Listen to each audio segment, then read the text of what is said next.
Hello दोस्तों, स्वागत है आप सभी के आपके अपने चैनल पवन स्मार्ट स्टडी पर। तो आज के इस वीडियो में लेकर आ गए हैं दोस्तों प्री बोर्ड एग्जामिनेशन 2025-26 जो क्लास 10th का जो है दोस्तों एग्जाम होना है प्री बोर्ड का। तो उसके लिए दोस्तों विषय जो है ना विज्ञान के क्वेश्चन आंसर को लेकर आ गए हैं, इसलिए आप वीडियो में शुरू से लेकर अंत तक बनेगा। अगर वीडियो पसंद लगेगी दोस्तों तो वीडियो को लाइक कर चैनल को सब्सक्राइब जरूर कर लीजिएगा, अपने दोस्तों के पास शेयर कर दीजिएगा। और दोस्तों डिस्क्रिप्शन में जो है टेलीग्राम चैनल व्हाट्सएप चैनल का लिंक दिया हुआ है, वहां से उसे भी जो है ज्वाइन कर लीजिएगा।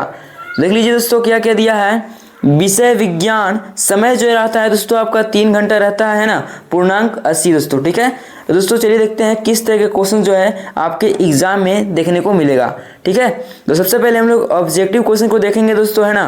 तो देख लीजिए पहला क्वेश्चन क्या है दोस्तों, ध्यान देंगे। किस दर्पण में वास्तविक फोकस होता है ना, किस दर्पण में जो है वास्तविक फोकस होता है दोस्तों। तो ऑप्शन को देख लीजिए क्या क्या ऑप्शन है। पहला है दोस्तों अवतल दर्पण, दूसरा है उत्तल दर्पण, तीसरा है समतल दर्पण और चौथा है इनमें से कोई नहीं। तो क्वेश्चन नंबर पहला का जो आंसर हो जाएगा वो हो जाएगा दोस्तों ऑप्शन नंबर ए, अवतल दर्पण में जो है ना वास्तविक फोकस होता है दोस्तों। ठीक है, सेकंड क्वेश्चन देख लीजिए क्या है। सेकंड नंबर क्वेश्चन दोस्तों ध्यान देंगे, मोटर वाहन के सामने कौन सा दर्पण लगा होता है ना। मोटर वाहन के सामने जो दोस्तों कौन सा दर्पण लगा होता है। तो ऑप्शन देख लीजिए अवतल दर्पण, उत्तल दर्पण, समतल दर्पण या फिर इनमें से कोई नहीं। तो देखिए दोस्तों इसका आंसर आप लोग को बता देना है ना, जिसमें हम 3 और 4 को काट दे रहे हैं। आपको कमेंट करना है दोस्तों कि अवतल दर्पण होगा या फिर उत्तल दर्पण होगा। ठीक है, इसका आंसर आप लोग बताएंगे, है ना। 3 नंबर देख लीजिए क्वेश्चन क्या कर रहा है दोस्तों, यदि किसी लेंस की क्षमता -2 डायोप्टर है तो इसकी फोकस दूरी क्या है। ठीक है दोस्तों, आपसे क्या पूछा है, एफ पूछा है, एफ बराबर वाट। तो देखिए यहाँ पर दोस्तों आपका पी कितना दिया है, -2 डायोप्टर, है ना।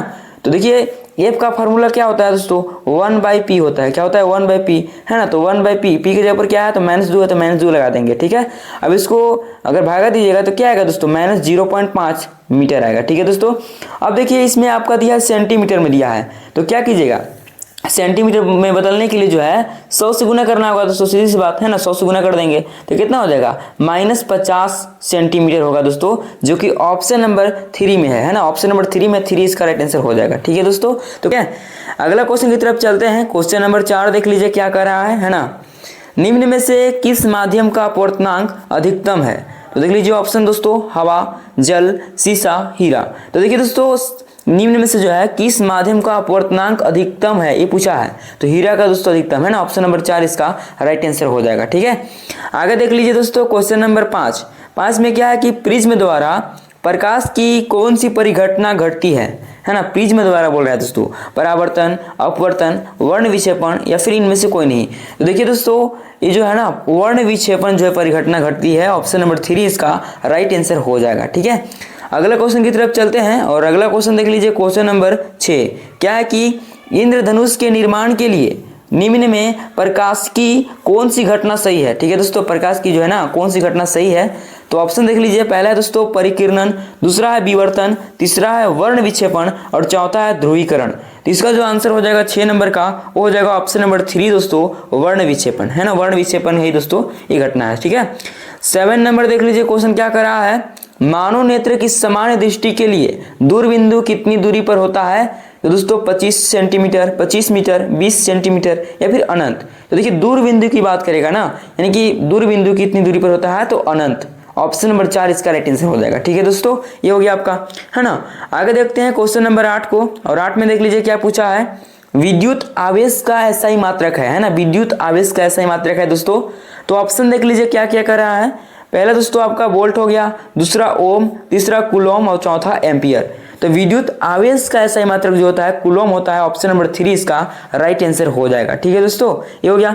आगे देख लीजिए क्वेश्चन नंबर 9 में देख लीजिए क्या पूछा है, जूल प्रति कुलोम को क्या कहते हैं, है ना। जूल प्रति कुलोम को जो है क्या कहते हैं दोस्तों। तो ऑप्शन देख लीजिए, पहला नंबर में है दोस्तों वोल्ट, दूसरा है वाट, तीसरा है एम्पियर और चौथा है इनमें से कोई नहीं।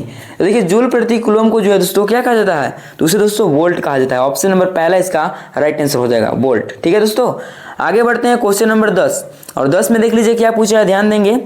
जब किसी चालक तार से विद्युत धारा प्रवाहित होती है तो गतिशील कण है ना। गतिशील कण है दोस्तों, पहला देख लीजिए परमाणु, दूसरा आयन, तीसरा प्रोटॉन और चौथा इलेक्ट्रॉन। ठीक है। तो क्वेश्चन नंबर 10 का जो आंसर हो जाएगा वो हो जाएगा ऑप्शन नंबर 4 दोस्तों, इलेक्ट्रॉन। ठीक है, तो ये हो गया दोस्तों आपका 10 तक। और ये जो क्वेश्चन है दोस्तों बहुत ही इंपॉर्टेंट क्वेश्चन है और ये आपकी फाइनल बोर्ड के लिए भी जो है ना मोस्ट इंपॉर्टेंट होगा, इसलिए इसे आप ध्यान से देखिएगा। ठीक है दोस्तों, आगे देखते हैं क्वेश्चन नंबर 11 को। और 11 में देख लीजिए क्या पूछा है, ध्यान देंगे। एक यूनिट विद्युत ऊर्जा का मान है ना, एक यूनिट विद्युत ऊर्जा का मान पूछ रहा है। याद रखिएगा दोस्तों क्या होता है, तो 3.6 गुने 10 के पावर 6 जूल होता है। ऑप्शन नंबर 4 इसका राइट आंसर हो जाएगा। ठीक है दोस्तों, ऑप्शन नंबर 4 जो है ना इसका राइट आंसर हो जाएगा। तो जूल क्यों लगा दोस्तों, क्योंकि ऊर्जा की बात हो रही है ना, विद्युत ऊर्जा, तो ऊर्जा की मात्रा जूल होता है, ये पता होना चाहिए आप लोगों को। ठीक है, तो ये हो गया दोस्तों 3.6 गुने 10 के पावर 6 जूल। ठीक है, 11 का 4 ऑप्शन जो है सही हो जाएगा। अगला क्वेश्चन देख लीजिए, क्वेश्चन नंबर 12 दोस्तों। क्या पूछा कि विद्युत धारा प्राप्त करने की युक्ति को कहते हैं, है ना, विद्युत धारा प्राप्त करने की जो है युक्ति को क्या कहते हैं दोस्तों। तो देख लीजिए ऑप्शन क्या है, क है दोस्तों जनित्र, है ना। दूसरा नंबर देख लीजिए अमीटर दिया है, तीसरा मोटर दिया है, चौथा गैल्वेनोमीटर दिया है। तो देखिए दोस्तों इसको जो है ना क्या बोला जाता है, इसको दोस्तों जनित्र बोला जाता है। ये आपका हो जाएगा ऑप्शन नंबर 1। ठीक है, ऑप्शन नंबर 1 इसका राइट आंसर हो जाएगा। ठीक है, आगे देखते हैं क्वेश्चन नंबर 13 दोस्तों। और 13 में देख लीजिए क्या है ना, ध्यान देंगे। लघु पतन के समय परिपथ में विद्युत धारा का मान हो जाता है ना। तो पहला दोस्तों बहुत अधिक, दूसरा बहुत कम, तीसरा शून्य और चौथा इनमें से कोई नहीं। तो देखिए लघु पतन के समय जो है ना दोस्तों परिपथ में जो है विद्युत धारा का मान कितना हो जाता है दोस्तों, तो दोस्तों बहुत अधिक हो जाता है। ऑप्शन नंबर पहला इसका राइट आंसर हो जाएगा। ठीक है, आगे देखते हैं दोस्तों क्वेश्चन नंबर 14, है ना। देख लीजिए क्या पूछा है, नीला लिटमस पेपर किससे लाल हो जाता है ना। नीला लिटमस पेपर जो है वो दोस्तों किससे लाल हो जाता है, तो अम्ल से होता है, लवण से होता है, कि क्षार से होता है, या फिर इनमें से कोई नहीं। तो देखिए नीला से लाल की बात करेगा क्या दोस्तों, लिख दे रहे हैं। अगर नीला से लाल की बात करेगा ना दोस्तों इसमें जो है अम्लीय प्रभाव दर्शाएगा। क्या दोस्तों, अम्लीय प्रभाव। ठीक है, अगर लाल से नीला करेगा क्या दोस्तों, लाल से नीला करेगा तो दोस्तों यहाँ पर जो है आपका क्षार हो जाएगा। क्या हो जाएगा, क्षारीय प्रभाव दर्शाएगा। ठीक है, तो ये हो गया दोस्तों आपका, है ना। आगे देख लीजिए क्वेश्चन नंबर 15 को देख लीजिए दोस्तों क्या पूछा है ना। 15 में क्या है दोस्तों कि निम्न में कौन क्षार है, यानी क्षारक का उदाहरण इसमें पूछा है। तो पहला आपका है दोस्तों CH3COOH, है ना, जो कि दोस्तों एसिटिक अम्ल का सूत्र है। देख लीजिए दोस्तों क्या है। दूसरा आपका है HNO3, तीसरा है दोस्तों आपका NaCl और चौथा है आपका NOH। ठीक है, तो देखिए क्षार के उदाहरण पूछा है तो NaOH हो जाएगा, यानी सोडियम हाइड्रोक्साइड हो जाएगा। ऑप्शन नंबर 4 इसका राइट आंसर हो जाएगा। आगे देख लीजिए क्वेश्चन नंबर 16 दोस्तों। और 16 में देख लीजिए क्या दिया है क्वेश्चन, जल में घुलनशील क्षारक क्या कहलाता है ना।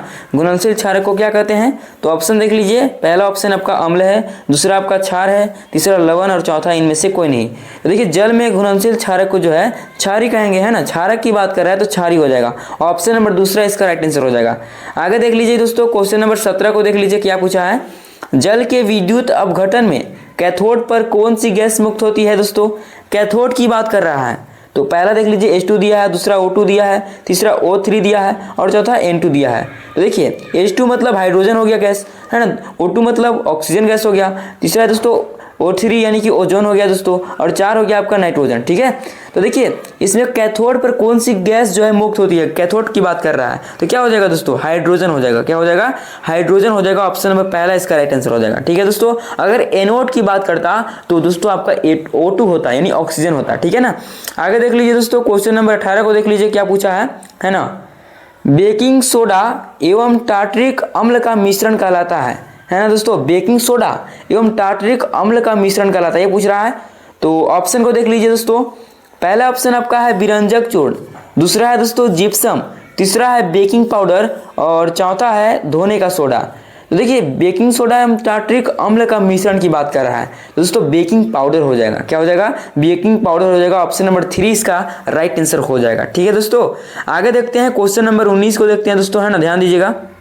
क्या है कि पीतल किसका उदाहरण है। पीतल जो है ना क्या है, धातु है, अधातु है, उपधातु है या फिर मिश्र धातु है। तो देखिए दोस्तों पीतल जो है ना ये दोस्तों मिश्र धातु है। क्या है, मिश्र धातु है, जो कि दोस्तों किसका किसका मिश्रण होता है, ये सूत्र होता है इसका पिताजी। क्या दोस्तों, पिताजी, है ना। पी से दोस्तों आपका पीतल हो जाएगा। क्या हो जाएगा, पीतल हो जाएगा, जो कि दोस्तों किसका किसका मिश्रण होता है, तो तांबा। क्या दोस्तों, तांबा और दोस्तों जिंक, है ना, तांबा और जिंक का जो है मिश्रण होता है। जिंक या जस्ता बोलिए, एक ही चीज़ है दोस्तों, ठीक है। तो दोस्तों ये आप सूत्र याद रखेंगे, है ना, पीतल का जो है ये मिश्र धातु वाला सूत्र है, ठीक है। आगे देखते हैं, अगला क्वेश्चन देख लीजिए दोस्तों, क्वेश्चन नंबर 20। और 20 में क्या पूछा है दोस्तों, गंधक एक है, क्या है दोस्तों, धातु है, अधातु है, मिश्रण है या फिर उपधातु है। तो देखिए गंधक जो है ना दोस्तों वो क्या है, वो अधातु है। क्या है दोस्तों, अधातु। ऑप्शन नंबर दूसरा इसका राइट आंसर हो जाएगा, ठीक है दोस्तों, ये हो गया। 21 नंबर क्वेश्चन देख लीजिए, क्या पूछा है, आधुनिक आवर्त सारणी में आवर्तों की संख्या है।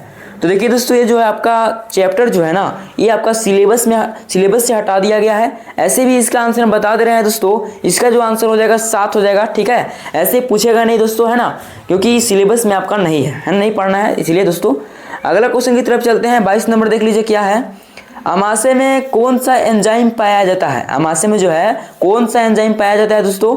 तो ऑप्शन देख लीजिए, पहला आपका दिया है एमाइलेज, दूसरा है दोस्तों लाइपेज, तीसरा है ट्रिप्सिन और चौथा है पेप्सिन।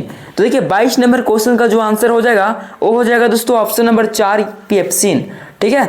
आगे देख लीजिए दोस्तों, क्वेश्चन नंबर 23 यानी 23 नंबर देख लीजिए, क्या दिया है, श्वसन वर्णक किसे कहते हैं। क्या दोस्तों, श्वसन वर्णक किसे कहते हैं। तो ऑप्शन देख लीजिए, पहला ऑप्शन क्या दिया है, क्लोरोफिल, दूसरा है दोस्तों हीमोग्लोबिन, तीसरा है श्वेत रक्त कणिकाएं, है ना, और चौथा देख लीजिए क्या है दोस्तों, प्लेटलेट्स। तो देखिए श्वसन वर्णक की बात कर रहा है, श्वसन वर्णक की बात करें दोस्तों, तो क्या हो जाएगा इसमें, ये हो जाएगा दोस्तों आपका हीमोग्लोबिन। क्या हो जाएगा, हीमोग्लोबिन। ऑप्शन नंबर दूसरा इसका राइट आंसर हो जाएगा, ठीक है दोस्तों।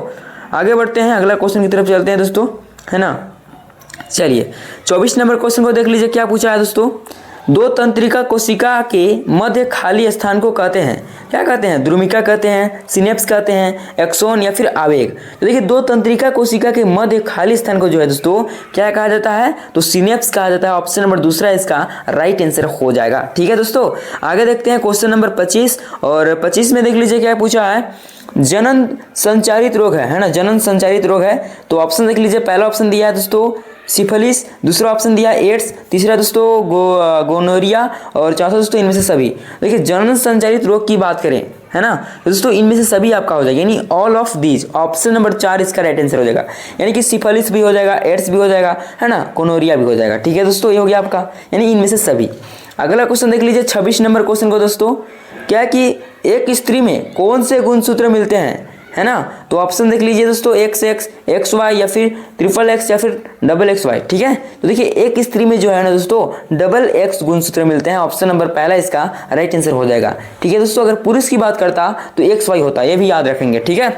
आगे देख लीजिए दोस्तों क्वेश्चन नंबर 27 यानी 27 नंबर क्वेश्चन को देख लीजिए, क्या कि चिपको आंदोलन कब आरंभ किया गया था। चिपको आंदोलन जो है दोस्तों कब आरंभ किया गया था, तो इसका जो आंसर होना चाहिए दोस्तों 1970 होना चाहिए, ठीक है। इस क्वेश्चन में थोड़ा डाउट लग रहा है तो इस क्वेश्चन का आंसर आप लोग करके बताएंगे दोस्तों। जहां तक लग रहा है दोस्तों 1970 ही होना चाहिए, ठीक है। 28 नंबर क्वेश्चन देख लीजिए, क्या है दोस्तों, किसी जीव की जीनी संरचना कहलाता है, क्या कहलाता है दोस्तों, कि फेनोटाइप कहलाता है, जीनोटाइप कहलाता है, आनुवांशिकता कहलाता है या फिर विभिन्नता कहलाता है। तो देखिए किसी जीव की जीनी संरचना है ना, जीनी संरचना की बात कर रहा है दोस्तों, तो जीनोटाइप हो जाएगा। क्या हो जाएगा दोस्तों, जीनोटाइप, ठीक है। आगे देख लीजिए दोस्तों 29 नंबर क्वेश्चन को, क्या है कि पवन चक्की से उपयोगी ऊर्जा प्राप्त करने के लिए पवन का न्यूनतम वेग होना चाहिए, कितना होना चाहिए, 20 किलोमीटर पर आवर।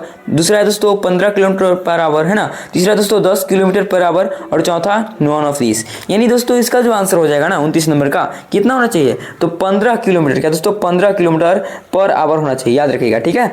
आगे देख लीजिए 30 नंबर दोस्तों, क्या है, जल विद्युत संयंत्र किस ऊर्जा को विद्युत ऊर्जा में रूपांतरित करता है ना। जल विद्युत संयंत्र जो है किस ऊर्जा को विद्युत ऊर्जा में रूपांतरित करता है ना। तो दोस्तों तापीय ऊर्जा को, नाभिकीय ऊर्जा को, सौर ऊर्जा को या फिर स्थितिज ऊर्जा को। तो देखिए दोस्तों ये जो है ना, ये दोस्तों स्थितिज ऊर्जा को जो है रूपांतरित करता है विद्युत ऊर्जा में, ठीक है दोस्तों। ऑप्शन नंबर 4 इसका राइट आंसर हो जाएगा, ठीक है। तो दोस्तों ये आपका 30 तक जो है ऑब्जेक्टिव क्वेश्चन जो था हम लोग देख लिए, यानी MCQ क्वेश्चन को देख लिए। तो इसको कैसे बनाना है आप लोग देख लीजिए। जैसे उत्तर लिखा है दोस्तों, है ना, उत्तर लिखा है तो कैसे बनेगा, तो आप यहाँ पर गिन दीजिएगा, 1 हो गया, 2 हो गया, 3 हो गया, है ना, 4 हो गया, 5 हो गया, ठीक है। इसी तरह दोस्तों आप यहाँ 6 लिखेंगे, फिर 7 लिखेंगे, है ना। इस तरह से आप लोग 30 तक लिख लीजिएगा, ठीक है। जैसे कि दोस्तों पहले का ऑप्शन था आपका ए, क्या था ऑप्शन ए था, और जो भी ऑप्शन ए में था ना उसको लिख देना है, जो भी ऑप्शन ए में था उसको लिख देना है, ठीक है। तो आप 1 से 7 तक हो गया। अब फिर नीचे तक जाएगा, क्या दोस्तों नीचे तक आप जाइएगा नहीं सर से नीचे तक 30 तक जाइएगा दोस्तों, 30 तक आप लिखिएगा ना। तो 30 में जैसे कि आपका ऑप्शन 4 था, है ना, 30 का ऑप्शन 4 था, तो 4 यहाँ पर लिख देंगे। और 4 में क्या है, तो स्थितिज ऊर्जा है, क्या दोस्तों स्थितिज ऊर्जा है, ठीक है।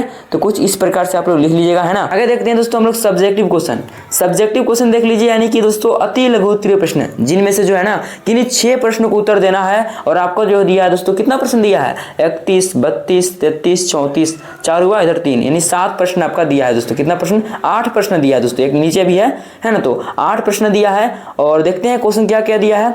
31 नंबर क्वेश्चन कर रहा है कि विद्युत धारा का SI मात्रक लिखें, यानी विद्युत धारा का SI मात्रक क्या होता है, तो एम्पियर होता है, लिख देंगे पहले। फिर किसी चालक में विद्युत धारा मापने के लिए किस उपकरण का प्रयोग किया जाता है दोस्तों, तो इसका भी आंसर जो आप लोग खोज कर लिख लीजिएगा, ठीक है। 32 नंबर क्वेश्चन देख लीजिए, क्या कर रहा है, मोटर गाड़ियों में उत्तल दर्पण का उपयोग साइड मिरर के रूप में क्यों किया जाता है, ठीक है दोस्तों। तो इसका भी आंसर आप लोग जो है दे देंगे, है ना। बस आपको क्वेश्चन दिखा दे रहे हैं किस तरह का क्वेश्चन जो है आपके एग्जाम में आने का प्रबल संभावना है, इस तरह के क्वेश्चन को आप लोग जो है पढ़ लीजिएगा, ठीक है। 33 नंबर देख लीजिए, क्या कर रहा है दोस्तों, निस्तापन क्या है, एक उदाहरण दीजिए, है ना। निस्तापन वर्जन पढ़े होंगे, है ना, तो उसको भी आप लोग देख लीजिएगा। 34 देख लीजिए, क्या है, कार्बन के 2 गुणधर्म कौन से हैं जिनके कारण हमारे चारों ओर कार्बन यौगिक की विशाल संख्या दिखाई देती है, तो इसको भी देख लीजिएगा, है ना। 35 देख लीजिए, मानव में विरेचन के कार्य क्या है, कार्य हैं, तो 2-3 कार्य लिख दीजिएगा दोस्तों, 2 भी लिख दीजिएगा तो आपको मिल जाएगा, ठीक है, फुल मार्क्स। ऐसे क्योंकि आपका अति लघु उत्तरीय प्रश्न है, 2-2 मार्क्स का क्वेश्चन है, ठीक है। तो ज़्यादा लिखने की जरूरत नहीं है दोस्तों, कम से कम जो है 3 से 4 रन आपको लिख देना है, ठीक है। 35 नंबर हो गया ना। 36 नंबर देख लीजिए, वंशानुगत लक्षण से आप क्या समझते हैं। 37 देख लीजिए, वायु में जलाने से पहले मैग्नीशियम रिबन को साफ क्यों किया जाता है। बहुत ही आसान है दोस्तों, है ना। 37 नंबर क्वेश्चन जो है बहुत ही आसान है, ये चैप्टर नंबर 1 से पूछा है दोस्तों। तो क्यों किया जाता है दोस्तों, क्योंकि मैग्नीशियम एक क्रियाशील धातु है, जो कि दोस्तों वायुमंडलीय ऑक्सीजन जो है ना क्रिया कर मैग्नीशियम ऑक्साइड का एक बाहरी परत बना लेता है, ठीक है। तो जिससे दोस्तों वो जो है ना मैग्नीशियम रिबन को जो है जलने में बाधा उत्पन्न करता है, ठीक है। इसलिए दोस्तों उसे जो है रेगमाल से रगड़ कर साफ कर लिया जाता है दोस्तों, है ना। चलिए ये हो गया आपका। 38 नंबर क्वेश्चन देख लीजिए, क्या है, नेत्र की समंजन क्षमता से क्या अभिप्राय है। बहुत ही आसान क्वेश्चन, इसको भी आप लोग देख लेंगे। कितना क्वेश्चन का आंसर देना है, तो 6 ही प्रश्न का उत्तर देना है दोस्तों, 6 ही प्रश्न का, है ना। तो जो आपको नहीं आया ना 2 क्वेश्चन उसको छोड़ दीजिएगा, 6 ही क्वेश्चन का आपको उत्तर देना है ना। आगे देख लीजिए दोस्तों आप लघु उत्तरीय प्रश्न को, लघु उत्तरीय प्रश्न देख लीजिए क्या क्या दिया है, जिसमें आपका 39 नंबर क्वेश्चन देख लीजिए, क्या करा है, जो कि 3 मार्क्स का क्वेश्चन है। प्लास्टर ऑफ पेरिस किस प्रकार बनाया जाता है, इसके 2 उपयोग लिखें, है ना। तो आप लोग लिख लीजिएगा। 40 नंबर देख लीजिए, क्या करा है, प्रतिरोध क्या है, किसी चालक का प्रतिरोध किन कारकों पर निर्भर करता है, तो इसको देख लीजिएगा। 41 नंबर देख लीजिए, विद्युत चुंबक क्या है, एक परिनालिका एक चुंबक की भांति कैसे व्यवहार करती है, इसको देख लीजिएगा। 42 नंबर देख लीजिए, उभयधर्मी ऑक्साइड क्या है, किन्हीं 2 उभयधर्मी ऑक्साइड के उदाहरण दें, है ना। तो देख लीजिए किस तरह का क्वेश्चन पूछा है दोस्तों, मतलब जो पढ़े होंगे उनको कोई दिक्कत ही नहीं होगा, ठीक है। तो इस तरह क्वेश्चन को आप लोग पढ़ लीजिएगा, है ना। 43 नंबर देख लीजिए, क्या है, संकलन एवं प्रतिस्थापन अभिक्रिया से क्या समझते हैं, दोनों में जो है प्रत्येक की एक उदाहरण देना है। 44 नंबर जो क्वेश्चन है दोस्तों ये आपका सिलेबस आधारित नहीं है, तो इसको छोड़ दीजिएगा। 42 नंबर देख लीजिए, ऊर्जा के आदर्श स्रोत में क्या गुण होते हैं। फिर देख लीजिए, विरंजक चूर्ण पीने वाले जल के स्रोत में क्यों डाला जाता है ना। तो इसको आप लोग देख लीजिएगा, जो इसमें से आपको क्वेश्चन आ रहा है, 6 प्रश्न आ रहा है, तो 6 प्रश्न को बना लीजिए, ठीक है। तो ये हो गया दोस्तों, है ना। आगे देखते हैं दोस्तों, अगला क्वेश्चन देखते हैं क्या क्या आपका आया है। अगला आपका दीर्घ उत्तरीय प्रश्न आएगा, है ना।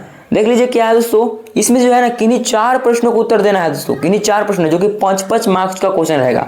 6 को प्रश्न है, जिसमें 2 को छोड़ दीजिएगा, 4 प्रश्न बना दीजिएगा। इसमें आपका पहला क्वेश्चन तो पूछा है, ओम का नियम लिखें और इसका प्रायोगिक सत्यापन करें। और हाँ दोस्तों, ये जो क्वेश्चन 5 नंबर का है ना, ये केवल प्री बोर्ड के लिए इंपॉर्टेंट नहीं है, ये आपका फाइनल बोर्ड के लिए भी जो है बहुत ही मोस्ट इंपॉर्टेंट है। मतलब जो इस वीडियो को देख रहा होगा ना, वो दोस्तों केवल प्री बोर्ड के लिए नहीं होगा, ठीक है, ये दोस्तों फाइनल बोर्ड के लिए भी समझिए, तो बहुत ही इंपॉर्टेंट है। इसको आप लोग जो है ना अच्छे तरीके से देख लीजिएगा, ठीक है। 48 नंबर देख लीजिए, क्या है, विद्युत धारा का चुंबकीय प्रभाव दिखाने के लिए एक प्रयोग का वर्णन करें। 49 देख लीजिए, समावयता किसे कहते हैं, पेंटेन के समायोग के नाम एवं संरचनात्मक सूत्र लिखें। फिर 50 नंबर देख लीजिए, गुर्दे में मूत्र निर्माण की प्रक्रम का सचित्र वर्णन करें। 51 देख लीजिए, उपार्जित लक्षण किन्हें कहते हैं, क्या उपार्जित लक्षणों की वंशागति होती है, इसका आंसर लिख लेंगे। 52 देख लीजिए, मिसेल क्या है, साबुन की सफाई प्रक्रिया की क्रिया विधि समझाइए, है ना। तो कुछ इस प्रकार से आपका क्वेश्चन पूछा गया दोस्तों, जिनमें जो है किन्हीं जो है 4 क्वेश्चन का ही उत्तर देना है ना। उत्तर कैसे लिखिएगा, जैसे कि दोस्तों आपको उत्तर देना है, जैसे कि हम ऊपर दिखाते हैं, लघु उत्तरीय प्रश्न से ही शुरू करते हैं, ठीक है। जैसे कि दोस्तों इसमें से क्वेश्चन है ना। मान लीजिए कि दोस्तों आप लिख रहे हैं 31 नंबर का आंसर। पहले तो आप 31 लिखिएगा, तो 31 यहाँ पर ही लिख दीजिएगा। फिर दोस्तों आप उत्तर या फिर आंसर जो भी लिखिएगा वहाँ पर ही आप लिख दीजिएगा। 31 का उत्तर लिख दीजिएगा दोस्तों। अब देखिए पूछा है दोस्तों विद्युत धारा का एसआई मात्रक, तो क्या लिखिएगा, विद्युत धारा। पहले आप लिखिएगा दोस्तों इस तरह से, विद्युत धारा, है ना, विद्युत धारा का आप लोग अच्छे तरीके से लिखिएगा दोस्तों, है ना। विद्युत धारा का एसआई मात्रक है दोस्तों, विद्युत धारा का एसआई मात्रक, और फिर डैश दे के लिखिएगा दोस्तों। उसी अगर आपके पास इधर जगह है तो इधर लिख दीजिएगा, है ना। जगह नहीं मेरे पास तो हम यहाँ लिख दे रहे हैं। तो विद्युत धारा का एसआई मात्रक क्या होता है दोस्तों, एम्पियर होता है। क्या होता है, एम्पियर, ठीक है दोस्तों। तो कुछ इस प्रकार से आप लोग लिख दीजिएगा अच्छे तरीके से, ठीक है। तो और भी आंसर उसमें होगा, केवल यही नहीं पूछा है दोस्तों, उसमें और पूछा है, क्या पूछा है कि किसी चालक में विद्युत धारा मापने की ये किस उपकरण का प्रयोग किया जाता है। तो इसको भी आप लोग अच्छे तरीके से देख लीजिएगा। बाकी दोस्तों यही आप लोग का क्वेश्चन था, है ना। और हिंदी और एसएसटी का जो है अपलोड हो चुका है, उसको आप लोग देख सकते हैं। उसका लिंक आपको डिस्क्रिप्शन बॉक्स में मिल जाएगा, तो उसको जल्दी से देख लीजिए दोस्तों, है ना। क्योंकि ये केवल प्री बोर्ड के लिए नहीं होगा, समझिए कि ये फाइनल बोर्ड का ही तैयारी हो रहा है दोस्तों एक तरह से, है ना। तो बाकी कैसे लगी वीडियो, अगर वीडियो पसंद लगी होगी तो वीडियो को लाइक एंड चैनल को सब्सक्राइब जरूर कर लीजिएगा, ठीक है। चलिए मिलते हैं किसी नेक्स्ट वीडियो के साथ, तब तक के लिए जय हिंद जय भारत।